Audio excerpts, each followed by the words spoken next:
Hello friends, मैं भरत आप लोगों के बीच आज एक ऐसे टॉपिक को लेकर बात करूंगा जो लगभग सभी बच्चों के साथ, सभी विद्यार्थियों के साथ ऐसा हो रहा है। और अगर कहा जाए तो भारत के मैक्सिमम जो बच्चे हैं जो बहुत पढ़ने में अच्छे हैं, उनका तो कोई जवाब ही नहीं है।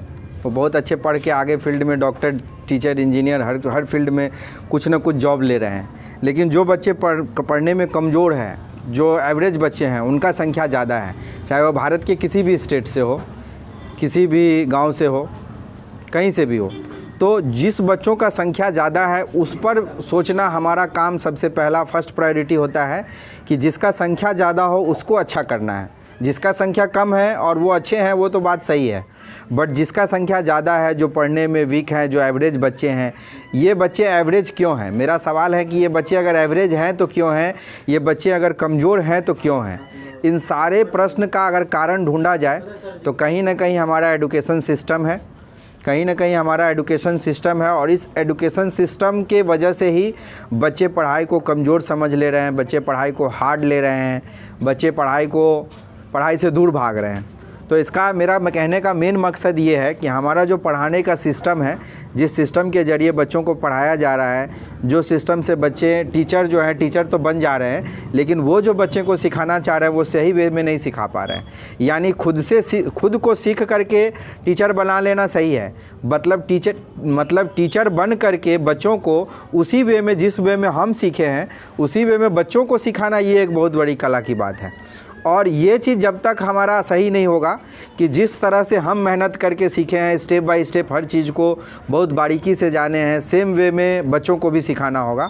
और इन सारे चीज़ों को जब तक पूरे भारत में, या मेरा कहने का मतलब भारत क्या पूरा दुनिया में जब तक इस सिस्टम को एक जैसा नहीं बनाया जाएगा, तब तक हमारे एजुकेशन में जो बदलाव है, ये जो कमियां हैं, ये कभी ख़त्म नहीं हो सकता है। ये बात को अगर आप गौर से सुनेंगे तभी आप समझ पाएंगे कि मैं क्या कहना चाह रहा हूँ और मेरा कहने का मकसद क्या है और इससे क्या बदलाव आएगा, इससे क्या एजुकेशन सिस्टम में क्या चेंजिंग आएगा, इसका आप अनुमान लगा लीजिए इस बात से। तो चलिए सबसे पहले मैं बात करूँगा कि अगर बिहार बोर्ड का बात किया जाए स्पेशली, तो बच्चे जो हैं ऊंचे क्लास में चले जा रहे हैं, बुक रीडिंग नहीं कर पा रहे हैं। मैं टीचर हूं, मैं बच्चों को पढ़ा रहा हूं, मैं खुद इस प्रॉब्लम को फेस कर रहा हूं कि बच्चे जब 9 क्लास में ज्वाइन ले रहे हैं तो उनको बुक रीडिंग करने नहीं आ रहा है। कोई 12 में चले गए हैं, एक लाइन इंग्लिश नहीं पढ़ने आ रहा है।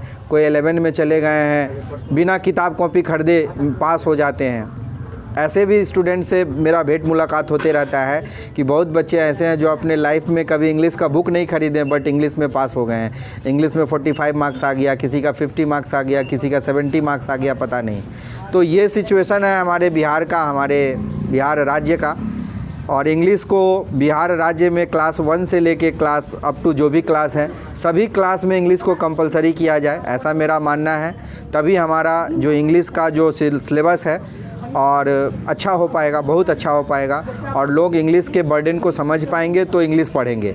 इंग्लिश के बर्डन को झेल ही नहीं रहे हैं, इंग्लिश के ऊपर उनके ऊपर कोई बर्डन ही नहीं है, तो वो क्या इंग्लिश पढ़ेंगे? क्लास 1 से लेकर के क्लास 1, 2, 3, 4, 5 अप टू जितने भी क्लास है, सभी क्लास में इंग्लिश क्लास सब्जेक्ट कंपलसरी कर दिया जाए और हर क्लास में पासिंग मार्क्स कंफर्म कर दिया जाए। और अगर कोई बच्चा क्लास 1 में है और वो पास नहीं होता है तो उसको 2 में नहीं जाने दिया जाए, चाहे वो सरकारी स्कूल का बात हो, चाहे वो प्राइवेट स्कूल का बात हो। इन सारे बातों को ध्यान में रख करके एजुकेशन सिस्टम को सुधारा जाए, तभी हमारा एजुकेशन सिस्टम सही होगा और बच्चे सही से शिक्षित होंगे और आगे बढ़ेंगे।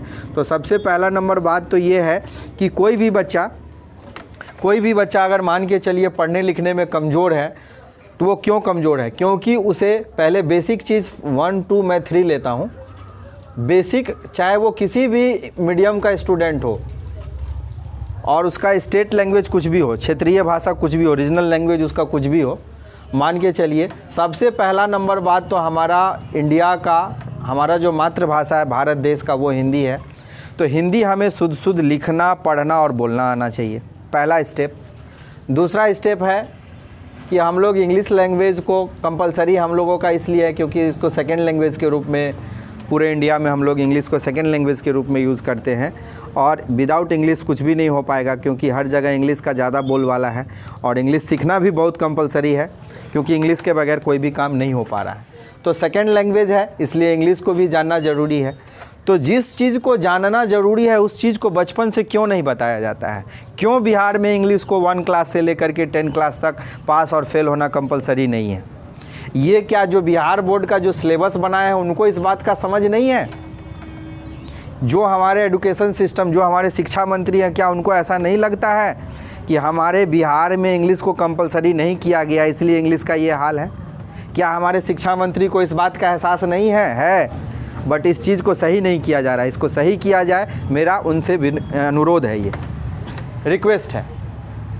हिंदी को कंपलसरी है, चलिए हिंदी तो हम लोगों का स्थानीय भाषा है, मातृभाषा है। मातृभाषा होने के वजह से हिंदी तो हम लोग बोल लेते हैं। आसपास का परिवेश ऐसा होता है कि हिंदी बोलना सीख जाते हैं, बट लिखना पढ़ना शुद्ध नहीं आ पाता है। खास करके बिहार बोर्ड के बच्चों का तो स्थिति बहुत दयनीय है।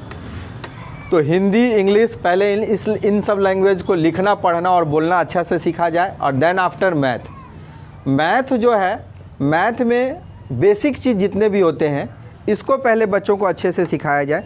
दुनिया का कोई भी बच्चा हो, अगर ये 3 चीज़ को, हिंदी, इंग्लिश और मैथ, इसके बेसिक को अगर सही से अच्छा कर लिया, आप इंग्लिश मीडियम में पढ़ रहे हैं, बैग भर भर के आपको किताब मिल रहा है, आपके शरीर के वज़न से ज़्यादा आपका बैग का वज़न होता है, उसका कंधा झुक जाता है उस बैग को टांगते टांगते। सिलेबस पता नहीं उसको कितना रहता है, literature, SUPW, M science, computer, moral science, यानी एम साइंस यानी मोरल साइंस, उसके बाद आपका ABS, सोशल स्टडी, बहुत सारा सब्जेक्ट होता है। 12, 13, 14 सिलेबस होते हैं उनको पढ़ते, उनको ABCD का सही से ठीक से कॉन्सेप्ट क्लियर नहीं होता है, बस केवल उनको पढ़ाया जाता है। उनको कोई चीज़ का मीनिंग क्लियर नहीं होता है, केवल पढ़ाए जा रहे हैं, केवल अपने सिलेबस को ख़त्म किए जा रहे हैं। तो ऐसा एजुकेशन सिस्टम से हम अपने देश को कहाँ ले जा रहे हैं? क्या हम सिखाना चाह रहे हैं? मानते हैं हमारा भारत जो है बहुत अच्छे फील्ड में बहुत आगे बढ़ रहा है, लेकिन उनका रेशियो कम है ना। इस रेशियो को बढ़ाना है। इस रेशियो को बढ़ाने के लिए पूरे भारत देश के प्रत्येक बच्चों को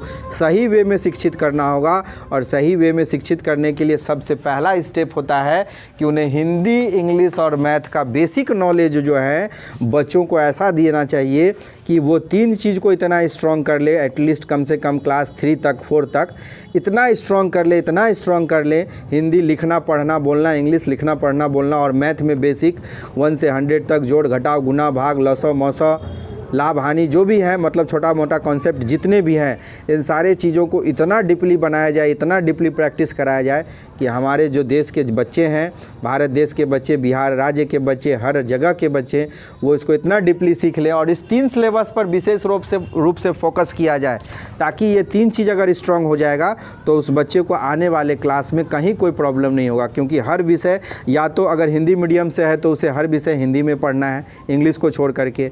मैथ है तो वो भी हिंदी में बन रहा है, यानी इंग्लिश छोड़ करके बाकी सभी सब्जेक्ट वो हिंदी में, सभी सब्जेक्ट को वो पढ़ रहा है, क्वेश्चन आंसर याद कर रहा है, चैप्टर रीड कर रहा है, सारे चीज़ों को प्रैक्टिस कर रहा है। तो हिंदी अच्छा करना होगा। जो बच्चे इंग्लिश मीडियम से हैं उनको हिंदी सब्जेक्ट छोड़ करके बाकी सारा सब्जेक्ट इंग्लिश में पढ़ना पड़ रहा है, इंग्लिश में डील करना पड़ रहा है, क्वेश्चन आंसर जितने भी चीज़ है, तो उनका इंग्लिश बहुत अच्छा होना चाहिए। हिंदी मीडियम वाले बच्चों का भी इंग्लिश अच्छा होना चाहिए, हिंदी अच्छा होना चाहिए।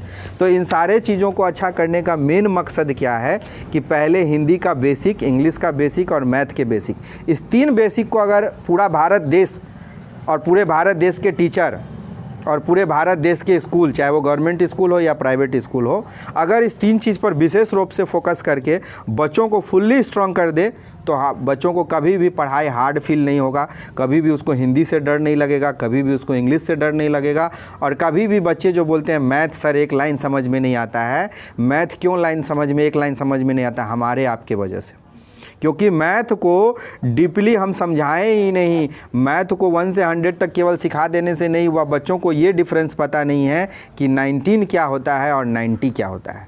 बच्चों को ये डिफरेंस पता नहीं है कि 20 क्या होता है और 12 क्या होता है। बच्चों को ये डिफरेंस पता नहीं है कि 14 क्या होता है और 40 क्या होता है। बच्चों को ये डिफरेंस पता नहीं है कि 16 क्या है और 60 क्या है। अगर 1 से 100 तक के किसी एक डिजिट को बोला जाए, किसी एक नंबर को बोला जाए कि 69 लिखो, 79 लिखो, तो केवल 1 से 100 तक एक फ्लो में तो बच्चे लिख लेते हैं, लेकिन बीच बीच से उसको प्रैक्टिस करवाया जाए, बीच बीच से लेटर को सिखाया जाए कि बीच से ABCD क्या है। मैं बात एकदम छोटे बच्चों से कर रहा हूँ, मैं सीनियर लेवल का बात एक तुरंत नहीं कर रहा हूँ, क्योंकि अगर मेरा बेस ही अच्छा नहीं होगा तो मैं आगे कहाँ से अच्छा बनूँगा।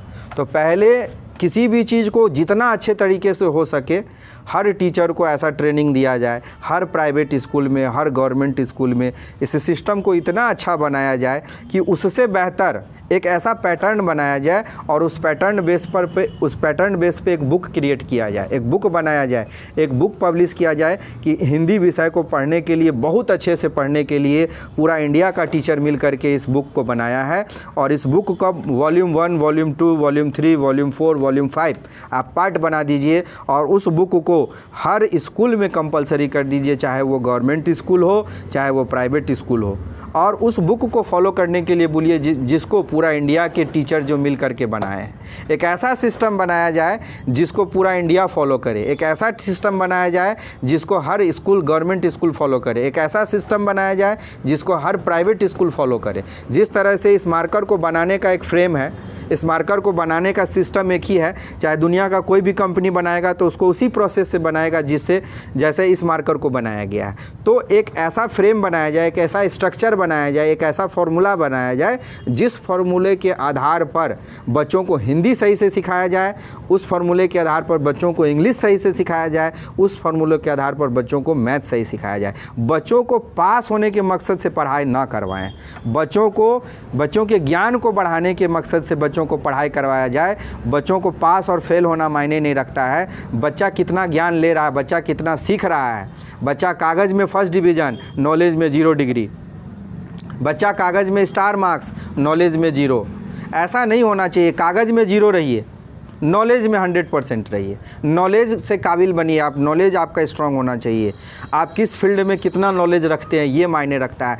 तभी तो आज हमारा भारत देश बेरोजगारी की जैसी समस्याओं से लड़ रहा है। क्यों? क्योंकि केवल और केवल पास होने के लिए पढ़ाई किया, कभी भी सीखने के लिए पढ़ाई नहीं किया, कभी भी समझने के लिए पढ़ाई नहीं किया, कभी भी किसी चीज़ को सीख करके सिखाने के मकसद से पढ़ाई नहीं किया, केवल और केवल पास होने के मकसद से पढ़ाई किया। तो जब तक हमारा भारत देश पास होने के मकसद से पढ़ेगा तब तक हमारा भारत देश आगे नहीं बढ़ सकता है। चाहे आप कितना भी गवर्नमेंट स्कूल में पढ़ा लीजिए, कितना भी इंग्लिश मीडियम में पढ़ा लीजिए, अमेरिका भेज दीजिए, इंग्लैंड भेज दीजिए, कुछ फ़र्क नहीं पड़ने वाला है। फ़र्क उस दिन पड़ेगा जब हमारा पढ़ने का मकसद सीखना और सिखाना होगा। पढ़ने का मकसद केवल पास होना होगा, तब तक हमारा भारत देश आगे नहीं बढ़ सकता है। इस बात को जितना हो सके लोगों तक फैलाएं, इस बात को हर गार्जियन देखें, हर वो लोग देखें जो पढ़ाई को अच्छा बनाना चाहते हैं, जो पढ़ाई को बहुत अच्छा करना चाहते हैं, और हर गवर्नमेंट स्कूल, प्राइवेट स्कूल को अच्छा बनाया जाए। मेरे जीवन का ये मकसद है। मेरे जीवन का ये मकसद नहीं है कि मैं बहुत अच्छा हूँ, मैं जो कहता हूँ उसे मानिए। जो सबके लिए अच्छा होगा वो किया जाए। मिलते हैं इसी तरह के अगले वीडियो में अगले टॉपिक के साथ, और इसको जितना हो सके इसको लाइक करें, शेयर करें, सब्सक्राइब करें, ताकि हमारा एजुकेशन सिस्टम बदले और एक जैसा एजुकेशन सिस्टम पूरे इंडिया में होना चाहिए। Thanks for watching. तब तक